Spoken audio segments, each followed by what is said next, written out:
बिस्मिल्लाहिर्रहमानिर्रहीम। अस्सलाम वालेकुम viewers, welcome to my channel. I hope आप सब बहुत अच्छे होंगे, अपना बहुत ध्यान रखते होंगे, अपने बड़ों का ध्यान रखा करें, छोटे बच्चों का ध्यान रखा करें।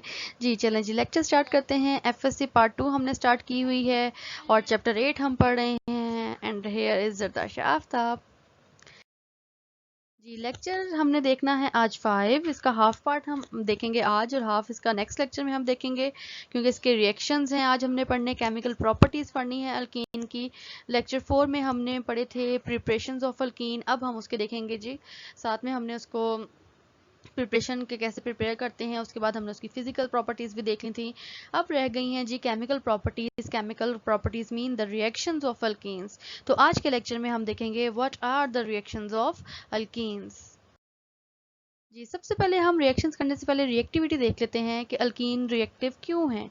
अल्कीन आपको पता है कि alkene is reactive due to the double bond. उसमें जो पाई बॉन्ड होता है उसकी वजह से वो रिएक्टिव होता है। पाई बॉन्ड की जो बॉन्डिंग होती है या उसकी जो लिंकेज होती है, that is according to the parallel overlapping. Above and below वो आपस में ज्वाइनिंग करते हैं, ऊपर से भी और नीचे से भी। Above and below the plane उसकी ज्वाइनिंग होती है, जिसको हम पैरेलल ओवरलैपिंग बोलते हैं। अब जिसमें इलेक्ट्रॉन्स होते हैं वो अवे द न्यूक्लियाई होते हैं। इलेक्ट्रॉन अवे न्यूक्लियाई होने की वजह से क्या होता है, इजीली बॉन्ड ब्रेक हो जाता है। उनमें अट्रैक्शन क्या होती है, कम होती है। और पाई इलेक्ट्रॉन्स मजबूती से नहीं जुड़े होते क्योंकि वो न्यूक्लियस से दूर होते हैं, जिसकी वजह से उसको इजीली ब्रेक डाउन किया जा सकता है। और इसीलिए तो कहा जाता है कि पाई बॉन्ड वीक होता है as compared to sigma bond. Sigma bond के जो इलेक्ट्रॉन्स होते हैं वो न्यूक्लियस के करीब होते हैं, जिसकी वजह से वो मजबूती से जुड़े होते हैं। सो this is the one structure of pi electrons. Above overlapping भी आपको शो हो रही है और आपको बिलो ओवरलैपिंग भी शो हो रही है। जी मैं आपको अभी दिखा देती हूँ कि किस तरह आपको above and below overlapping clear हो जाती है। जी ये देखिएगा, this is above and this is below. जब above and below parallel overlapping होती है उसको हम बोलते हैं पाई इलेक्ट्रॉन्स, पाई बॉन्ड। और इसमें जो इलेक्ट्रॉन्स होंगे वो पाई इलेक्ट्रॉन्स होंगे। नेक्स्ट है जी रिएक्शन स्टार्ट करते हैं। रिएक्शन हमने केमिकल रिएक्शंस पढ़ने हैं। अब केमिकल रिएक्शन करने के लिए आपके पास पेन और रजिस्टर लाजमी होना चाहिए। इसमें जो कैटालिस्ट होते हैं, जो कंडीशंस होती हैं, वो आपने डेफिनेटली वही याद करनी होती हैं। सबसे पहला है हमारे पास हाइड्रोजिनेशन। हाइड्रोजिनेशन जो हमने अल्केन में पढ़ा था, जिसको हमने सेबा-सैटर्नियन रिएक्शन भी बोला था। जब हाइड्रोजनेशन करते हैं तो उसका मतलब होता है we have to add the hydrogen. हमने किसी भी जो हम जिसके साथ रिएक्शन करा रहे हैं उसमें हाइड्रोजन ऐड करनी है। अब यहाँ पे रिएक्शन ऑफ अल्कीन पढ़ रहे हैं तो हम अल्कीन में क्या करेंगे जी, हाइड्रोजन ऐड कराएंगे। हाइड्रोजनेशन के लिए हम कैटलिस्ट जो यूज करते थे वो क्या था, निकल। क्योंकि वो थोड़ा सा चीप होता है, सस्ता होता है, इजी अप्रोच होती है उसकी और हम उसको इजीली यूज कर सकते हैं। प्रेशर कितना होगा जी, 1 to 5 ATM होगा। अब hydrogenation always happened in the presence of catalyst, तो जिसकी वजह से हम इसको कैटालिटिक या कैटलिस्ट हाइड्रोजिनेशन भी कहते हैं। कैटालिटिक हाइड्रोजिनेशन भी इसको बोलते हैं। हाइड्रोजिनेशन करती क्या है जी, अनसैचुरेटेड को सैचुरेटेड में कन्वर्ट कर देती है। उसके बाद ये आपको पता है जी एक्सोथर्मिक रिएक्शन होता है। इसमें हीट रिलीज होती है, हीट इमिट होती है। एक इसमें डेफिनेशन आती है, what is heat of hydrogenation. Heat of hydrogenation क्या होती है, the amount of heat evolved, ऐसी अमाउंट ऑफ हीट जो वहां से खारिज होती है जब आप 1 मोल ऑफ हाइड्रोजन को ऐड करते हैं किसी भी अल्कीन में। जब हम अल्कीन का और 1 मोल ऑफ हाइड्रोजन का रिएक्शन करते हैं, रिएक्शन के नतीजे में जो हीट इवॉल्व होती है उस हीट को हम क्या बोलते हैं, हीट ऑफ हाइड्रोजिनेशन बोलते हैं। इसकी वैल्यू क्या होती है जी, 120 किलो जूल पर मोल होती है। अब कैटालिस्ट देख लेते हैं। हमें पता है हम निकल के अलावा और भी कैटालिस्ट यूज कर सकते हैं, जो हमने लास्ट टाइम भी पढ़े थे। वो कौन कौन से हैं जी, प्लाटिनियम एंड प्लाटिनियम। हम इन दोनों को यूज कर सकते हैं। ये रूम टेम्परेचर पे इजीली यूज हो जाते हैं, इस पर टेम्परेचर नहीं लगाना पड़ता, प्रेशर नहीं देना पड़ता। बट इनका एक ड्रॉबैक क्या है कि ये एक्सपेंसिव होते हैं, जिसकी वजह से हम इसको यूज बहुत कम करते हैं। और एक हम यूज़ करते हैं रेने निकल यूज़ किया जाता है, that is approximately at 100 degree. एक निकल तो यूज़ करते हैं, एक इसका है रेने निकल। जी, अब देख लेते हैं जी रेने निकल क्या चीज़ है। निकल तो हमने बहुत पढ़ा है, अल्केन में भी पढ़ा है, अल्कीन में भी हमने निकल देख लिया कि हाइड्रोजनेशन में निकल यूज़ किया जाता है क्योंकि ये चीप होता है। अब हमने देखना है जी कि रेने निकल क्या होता है। रेने निकल बेसिकली क्या है, इसको हम हासिल करते हैं जब हम निकल एल्यूमिनियम अलॉय को, अलॉय क्या चीज़ होती है जिसमें काफ़ी सारे मेटल्स होती हैं, उसमें से जब हम निकल एल्यूमिनियम अलॉय को ट्रीट कराते हैं कास्टिक सोडा के साथ, तो उसमें से जो निकल निकलती है, जो निकल सेपरेट होती है, उसको हम बोलते हैं Raney nickel. Clear? Raney was a scientist.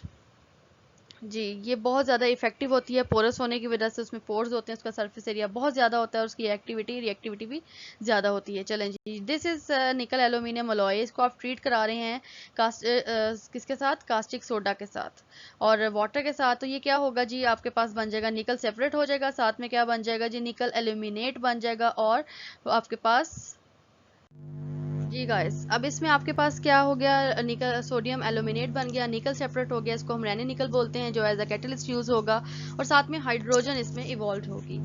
चलें जी, अब देख लेते हैं कि रिएक्शन कैसे होगा। अब आपको पता है कि हम अल्कीन के रिएक्शन पढ़ रहे हैं, तो अल्कीन में कहीं भी जो अब आपने एडिशन करानी है, एडिशन कहाँ पे होगी, जहाँ पे डबल बॉन्ड होगा, जहाँ पे अनसैचुरेशन होगी। ये जो एरिया है दिस इज सैचुरेटेड एरिया, क्योंकि यहाँ पे कोई भी डबल बॉन्ड नहीं है, यहाँ पे सारे क्या है, सिंगल बॉन्ड हैं। तो अल्कीन में जब आप ऐड करवा रहे हो, तो अल्कीन में जब हाइड्रोजनेशन है, कोई भी चीज़ ऐड करवानी है, तो we have to break double और सिंगल बॉन्ड। उसमें हमें जो ट्रिपल बॉन्ड होगा उसको हम ब्रेक कर सकते हैं अल्काइन में, अल्कीन में डबल बॉन्ड होता है तो हम उसका पाई बॉन्ड ब्रेक कर सकते हैं। रिएक्टिविटी हम फर्स्ट स्लाइड में पढ़ चुके हैं। अब जब इसमें हाइड्रोजन ऐड करना है तो क्या होगा, जब हाइड्रोजन आपस में H बन जाएगा, तो एक हाइड्रोजन इस वाले कार्बन के पास और एक हाइड्रोजन इस वाले कार्बन के पास आ जाएगा, तो इसकी अनसैचुरेशन क्या होगी, खत्म हो जाएगी और ये क्या हो जाएगा जी, सैचुरेटेड हो जाएगा। CH में जब एक हाइड्रोजन ऐड होगा तो it will become CH2, CH2 में हाइड्रोजन ऐड होगा तो it will become CH3 in the presence of Raney nickel. इसी तरह बेंजीन बताया हुआ है। बेंजीन क्या होता है जी, एरोमेटिक कंपाउंड होता है, अनसैचुरेटेड होता है क्योंकि इसमें alternate single and double bonds होते हैं। अल्टरनेट मीन एक सिंगल एक डबल, एक सिंगल एक डबल, एक सिंगल एक double, this is called alternation. Clear? इसमें अब आपके पास 6 कार्बन है। अब 6 जब कार्बन है तो इसका मतलब हर कार्बन को एक एक हाइड्रोजन चाहिए। जब इसमें से पाई बॉन्ड टूटेगा, डबल बॉन्ड टूटेगा, तो इसमें सारे कार्बन क्या होंगे, अनस्टेबल हो जाएंगे, उनका एक एक बॉन्ड फ्री हो जाएगा, एक एक इलेक्ट्रॉन पड़ा होगा। अब वो इलेक्ट्रॉन कौन उसको ऑक्यूपाई करेगा, ये हाइड्रोजन। जो यहाँ पे आपके पास 6 हाइड्रोजन नजर आ रहे हैं, ये सारे वन बाय वन क्या करेंगे, एक एक कार्बन के पास जाके उसको सेटिस्फाई कर देंगे in the presence of Raney nickel. और जो आपका साइक्लोहेक्सीन है, बेंजीन है, this will convert into cyclohexane. हीन की जगह एन आ गया है, क्यों जी, क्योंकि यहाँ पे सारे सिंगल बॉन्ड हैं, यहाँ पे सैचुरेशन हो गई है। जी नेक्स्ट है addition of hydrogen halide. Hydrogen halide mean HCl, HBr, HI, HF।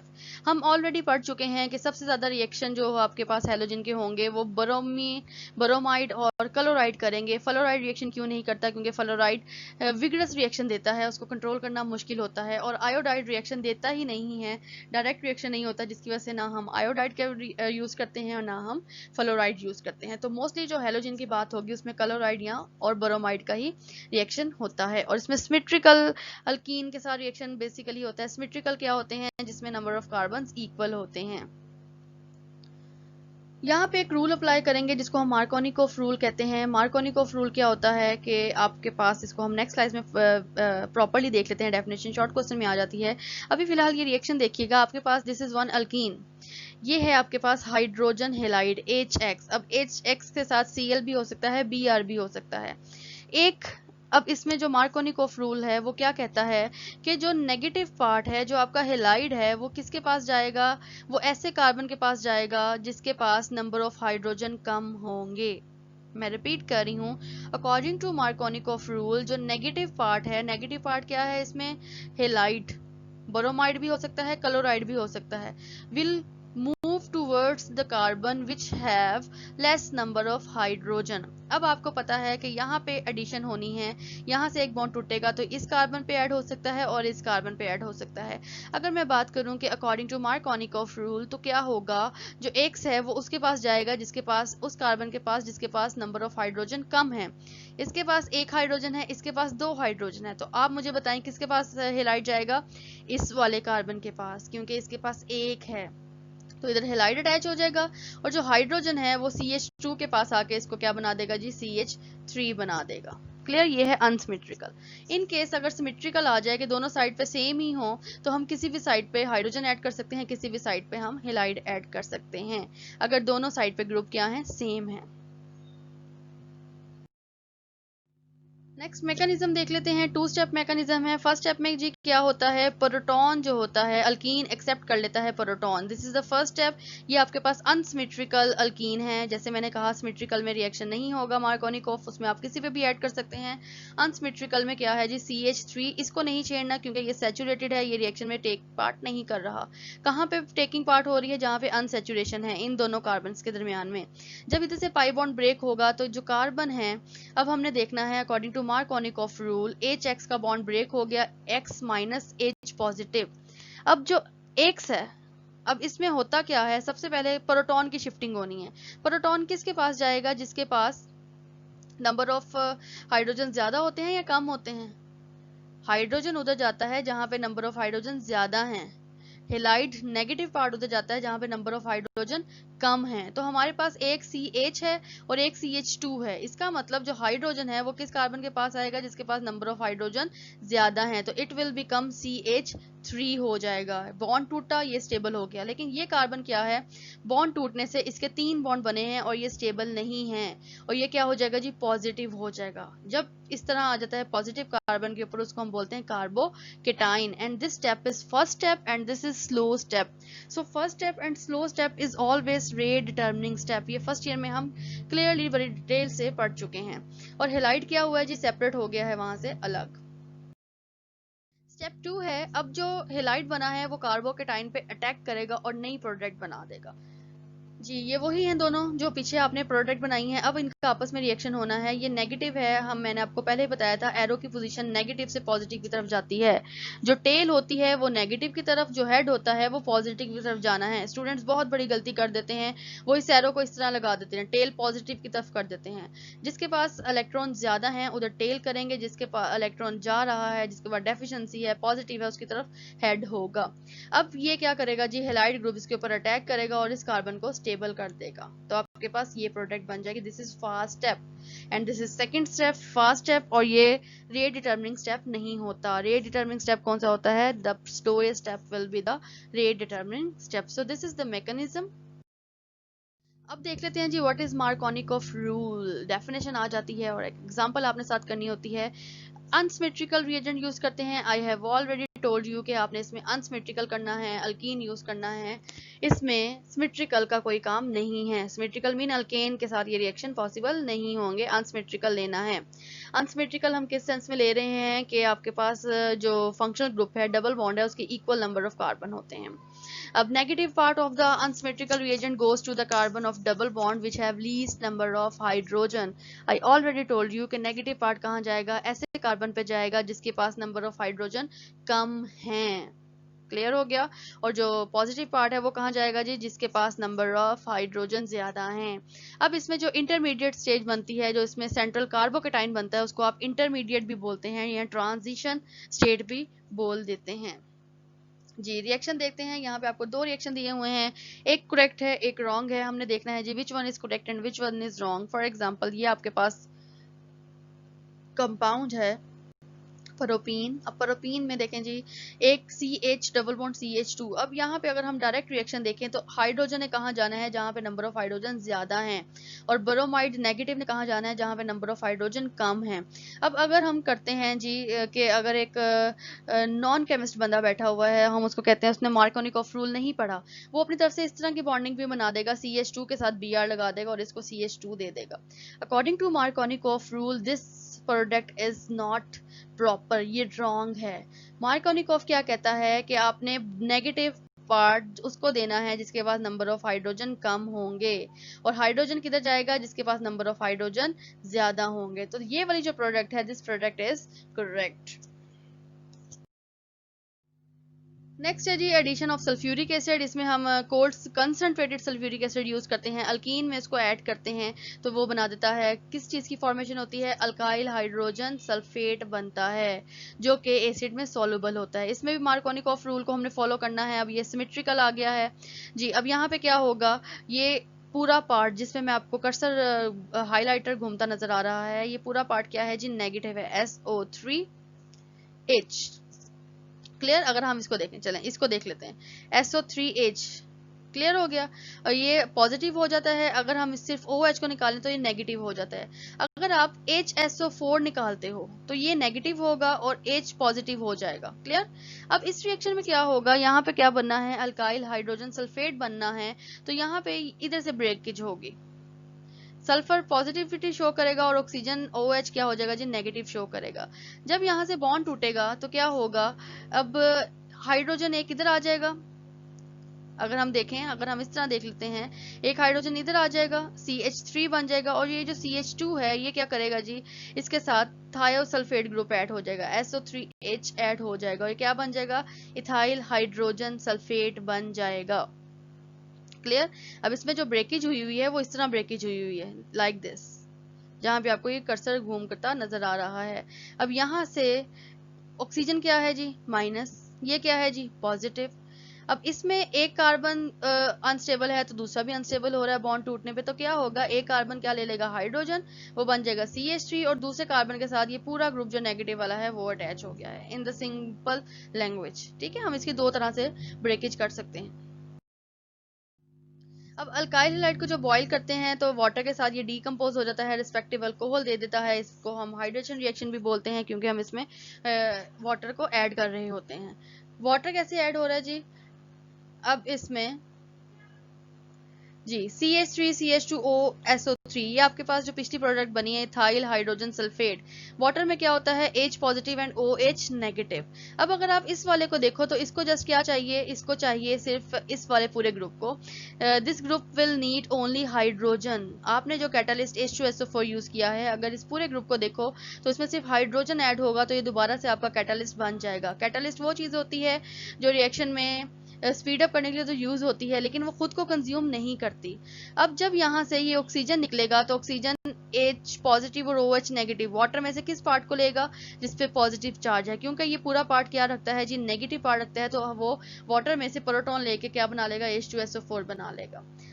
अब जो कार्बन यहाँ पे अनस्टेबल है वो क्या करेगा, इसके साथ फौरन से OH अटैक करेगा और इसको क्या बना देगा जी, अल्कोहल बना देगा। This is ethanol, CH3CH2OH। Clear. Respective alcohol बन गया है। रिस्पेक्टिव अल्कोहल का मतलब है जितने कार्बन आप यूज कर रहे हैं उतने ही कार्बन वाला अल्कोहल बन जाएगा। अगर यहाँ पे आप एक इथाइल की जगह मिथाइल यूज करते तो यहाँ मेथानॉल बन जाना था, अगर प्रोपाइल यूज करते तो प्रोपानॉल बन जाना था।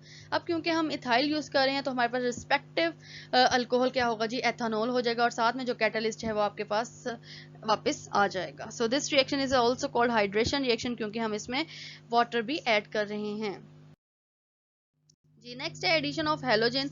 हेलोजन नॉर्मली आपको पता है जी, क्लोराइड और बोरोमाइड लेना है। यहाँ पे मार्कोनिकॉफ रूल अप्लाई नहीं होता क्योंकि क्लोराइड और बोरोमाइड जब लगते हैं तो वो विसिनल डाइहेलाइड बना लेते हैं। और जी ये देखिएगा रिएक्शन, ये आपके पास अनसिमेट्रिकल है। अब यहाँ पे जब बॉन्ड ब्रेक होगा तो X2 का मतलब है यहाँ पे Cl2 भी हो सकता है, Br2 भी हो सकता है। इसमें आपने ऐसा कैटलिस्ट यूज करना है डेट विल बी इनर्ट, ऐसा सॉल्वेंट यूज करना है जो इनर्ट हो और वो रिएक्शन में हिस्सा ना ले, बिल्कुल भी हिस्सा ना ले।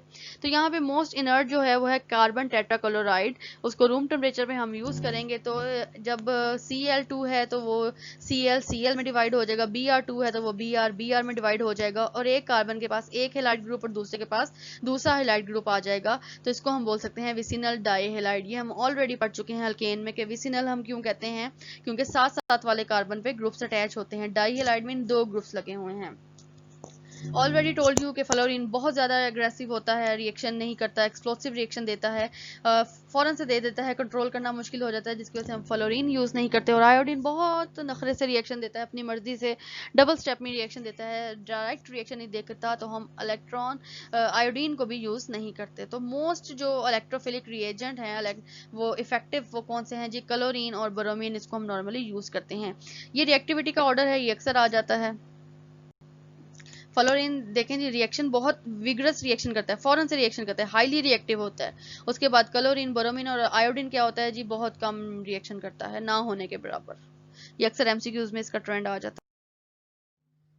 नेक्स्ट है जी मैकेनिज्म देख लेते हैं। मैकेनिज्म में अब इसमें क्या होगा, जब Br2 है तो सॉरी ये ब्लर है थोड़ा सा, ये Br है, ये भी Br है, ये क्या करेंगे जब आपस में बॉन्ड ब्रेक करेंगे तो एक स्पीशी Br नेगेटिव हो जाएगी और एक हो जाएगी पॉजिटिव। अब यहाँ पे क्या होगा, यहाँ पे ब्रोमीनियम आयन बनेगा, एक बॉन्ड ब्रेक होगा तो दोनों कार्बन अपने आप को स्टेबल करने के लिए क्या करेंगे जी, Br पॉजिटिव के साथ इस तरह का ट्राइएंगल शेप बना लेंगे और ब्रोमाइड आयन यहाँ से सेपरेट हो जाएगा। कैटालिस्ट हम क्या यूज कर रहे हैं जी, CCl4 यूज कर रहे हैं। हम अल्केन में ये रिएक्शन नहीं कर सकते क्योंकि जो अल्केन है वो सनलाइट की मौजूदगी में रिएक्शन करता है ये, और अल्कीन ये आपके पास आपको कैटलिस्ट जो इनर्ट सॉल्वेंट। नेक्स्ट स्टेप है जी, नेक्स्ट स्टेप में क्या होगा, जो ब्रोमाइड है वो क्या करेगा, एक CH2 के साथ अटैक करेगा और जो ब्रोमीन प्लस है वो अपने इलेक्ट्रॉन्स लेके अपने आप को स्टेबल कर लेगा और एक बॉन्ड ब्रेक कर लेगा। एक आपके पास बन जाएगा ऑपोजिट पोजीशन से, क्योंकि वो अटैक कर रहा है तो यहाँ पे जो प्रोडक्ट बनेगी वो ट्रांस बनेगी, ट्रांस मीन ऑपोजिट साइड पे। एक आपके पास ब्रोमीन नीचे लगा है और दूसरा जो ब्रोमाइड है वो ऊपर से जब अटैक करेगा तो उसकी अपर साइड पे लग जाएगा like this. So this is 1,2-डाइब्रोमोमीथेन। अब इस टेस्ट को यूज किया जाता है, जिसका साइंटिफिकल केमिस्ट यूज किया है कि ये अनसेचुरेशन को चेक करने के लिए यूज किया जाता है। अनसेचुरेशन क्या है, डबल बॉन्ड ट्रिपल बॉन्ड की प्रेजेंस, उसको चेक करने के लिए इस रिएक्शन को हम यूज करते हैं।